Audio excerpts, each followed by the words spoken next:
Jim, what did you think of The Invisible Man? I loved it. It's such a great classic movie. It's definitely one of those movies that you have to see, and it's one of those movies that I love rewatching. I think I've only seen it about 2, maybe 3 times. This might be the 3rd time. Okay.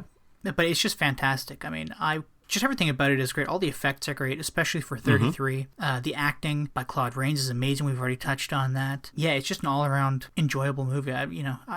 Even that last scene where all the police officers are surrounding the barn that barn sequence. Oh yeah, it's just great. It's so tense, and it's just amazing when you see his footprints come out in the snow, and he gets shot, and you see that indent in the snow. You're like, wow. Not only are you amazed by like how cool that effect is, but you're amazed that they got him almost, because the whole movie he's escaped capture.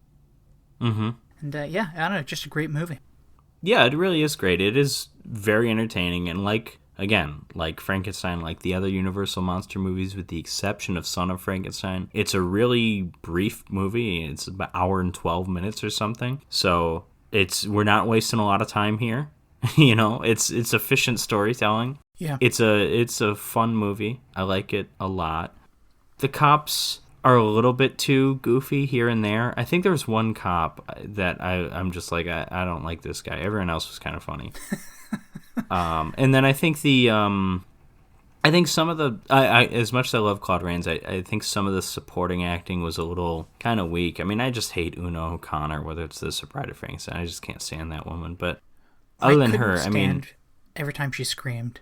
Yeah, well, yeah, it's really. Although I liked when when her husband was just like, shut up. Like, I liked their kind of relationship.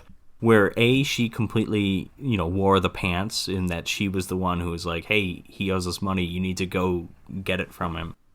And then I also like that she very clearly annoyed the hell out of him, and he just didn't like her all that much. Like when he had a bruise on his head, and she's like screaming as if he's dying. Like he's just sitting there drinking his gin, and he's just like, oh, leave me alone, lady. Like I do like that stuff.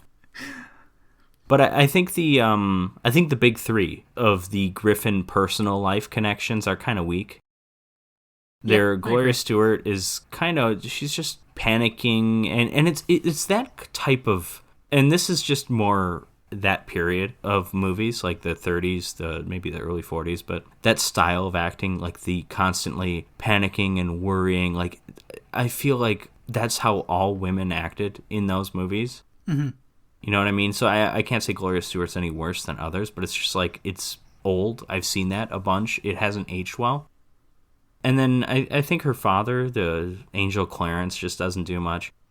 And Kemp, his character is more interesting because he's got a lot more to do. But I don't think it's the best performance. Yeah, I guess he's okay. Yeah, I mean, again, the person who really steals the show is Claude Rains, Absolutely. That's definitely it. I got a question for you. Don't you think it's kind of strange that James Whale directed a movie where the antagonist was not really a monster, or where, well, I should just say Frankenstein, where Frankenstein was kind of on the fence of being a monster and just he's misunderstood, trying to cope. Yeah, and it's the King Kong. It's that classic thing. Yes, exactly. Yeah. But in this one, the Invisible Man is just such a fucking dick. Throughout the whole movie. I mean, he's like genuinely evil. I like that. Yeah. I don't think that's strange. I think it's just different. And I like that too, because I was talking about like everything with Griffin's personal life, his fiance, his mentor, his coworker, like that stuff is all like straight out of Frankenstein. Like those characters might as well be the same as Dr. Waldman, and I think Elizabeth was the fiance in that one. I don't remember the friend's name, but like those characters are basically the same. So I like that the villain here is very, very different, I guess. Yeah, it was just neat to have somebody so, I guess, villainous, and somebody who was very so unapologetic. Yes, exactly. Yeah. Yeah, I really liked that.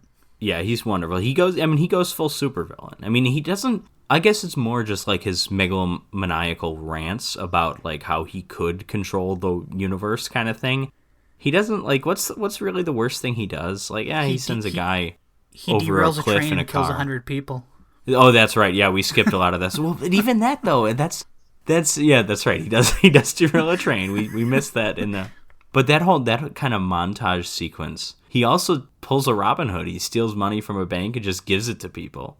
Yeah, yeah. Like, so there's nobody right. I forgot about he derails a train. Okay, I'll take that back. Yeah, He he's killed an asshole. more people than Frankenstein did, for sure. Frankenstein's monster, pardon me. Well, yeah, I mean, yeah, but he drowned a little girl. There's no little girls on that train. It's just model people. You don't understand. It's different. It's just model people. Yeah, you're right. You're right. Yeah, it was just great, and I loved the setting, which was kind of split between sleepy English village and then, I guess, Kemp's house. Kemp's house is incredible, by the way. I don't know what the hell field of science he's in, but damn. Optics, I guess. I think they would call that. It's called optics in the book, if I remember right. But anyways. Yeah, just great, just great. All the stuff with Claude Rains mixed with the effects, mixed with the pretty good script. I mean, all geared towards old Claude over there. For me, it just made it completely enjoyable. I loved it.